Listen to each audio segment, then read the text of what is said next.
Oh, hello, hello. I am going live now to talk to you about number 2 of my 3 things to focus on to deal with nerves. Excuse me looking a little bit pale and wan. I've had a slight relapse of my illness, but I'm all good. I just looked at myself on the screen and realized I was looking really pale. So that's the only reason. Hi, Juliet. Lovely to see you here. If you've got any questions as I go along, just type them in and I will deal with them as best I can, as long as I see them.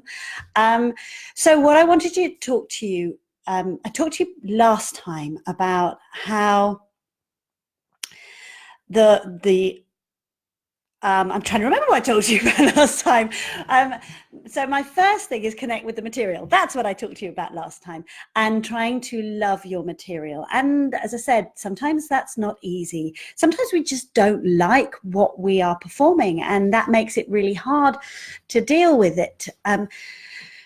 And sometimes we look on it as a job, but I dealt with that all last time. Today, I want to talk to you about connecting with your audience, which is number 2 on my list of things to do when you get nervous. Hi, Hannah.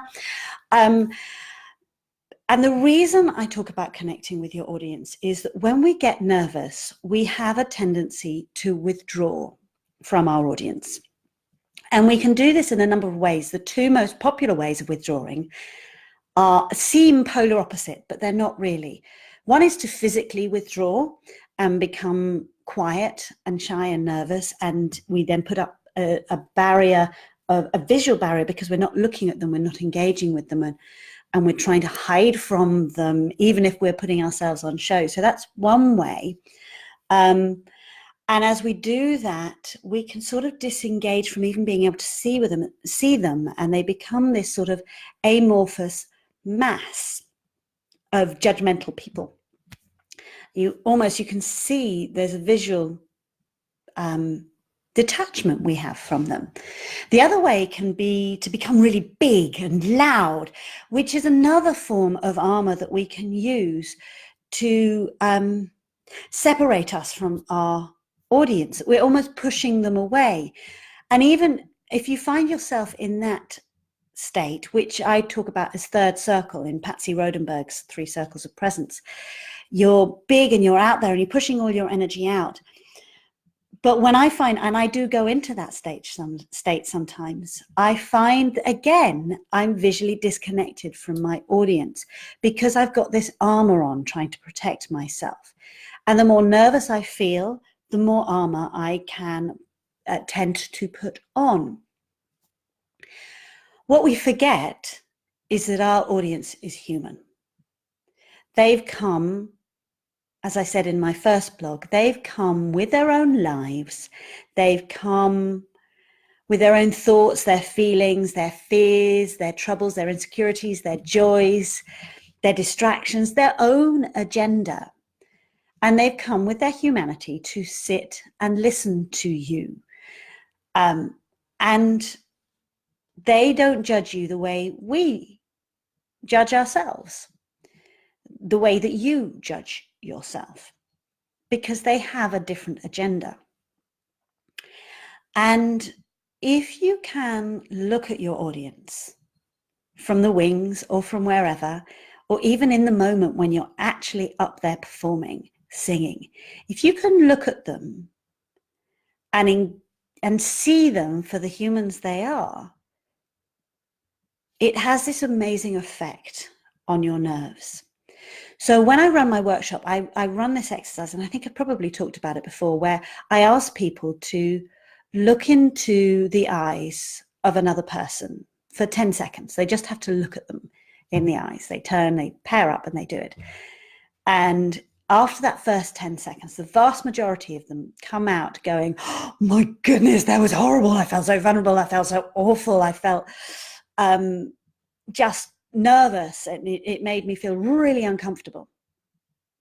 Then I run the exercise again, and I ask them to look into the other person's eyes and to think about the other person, to think about what is going on for them, what their day's been like, where they've come to, why they're sitting where they are, to look at the color of their eyes.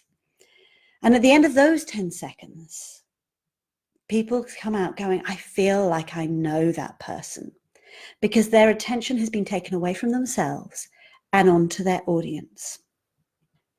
And this does a number of things.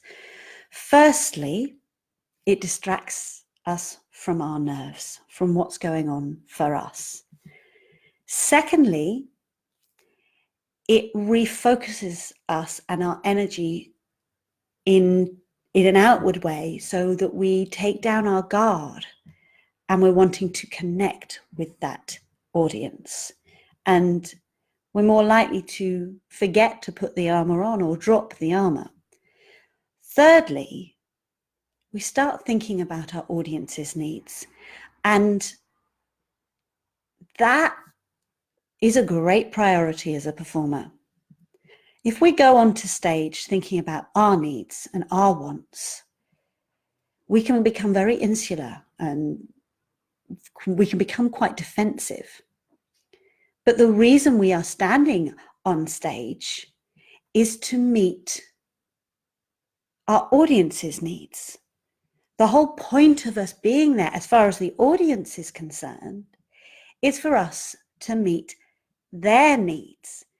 And if we are focused on them and we're connecting with them and we are seeing their humanity and starting to look at their needs, then we are much, much more likely to be able to meet those needs, because we're thinking about those needs. So if we can turn our attention outwards and look to connect with our audience, and that is fight the tendency and the urge to withdraw from our audience, which is what happens when we feel nervous. If we fight that tendency and actively take steps to connect with our audience and look to their humanity, it has those three effects. One, it takes the attention off us. Two, it enables us to connect with our audience, to connect with who they really are, instead of that judgmental mass. And by connecting with them, we open the conduit so that they can connect with us. And then they're much more likely to be engaged and moved by what we do. And thirdly, by looking to them and connecting with them and seeing their needs and wants, we're more likely to be able to meet those needs.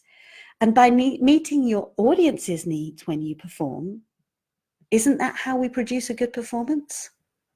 Because a good performance shouldn't really be judged by our assessment of meeting our needs. It should be assessed by whether we meet our audience's needs. And if we meet our audience's needs, then we provide them with a good performance. So that's why I say number 2 is connect with your audience, because it calms you. It enables you to open up the conduit so they can connect with you, and it enables you to produce a good performance, distracted from your own insecurities about yourself. So next time I come on, I'm going to be talking about the 3rd step, which can be the most challenging step for people, especially overthinkers and people who strive either for perfection or to not let people down, to not do a bad job, which I think is most of us. But the people who have that very strong drive find this 3rd step really hard. And that is to connect with and love yourself. Connect with what's going on with you. So I hope you found today useful, and I look forward to seeing you next time. Thanks for listening.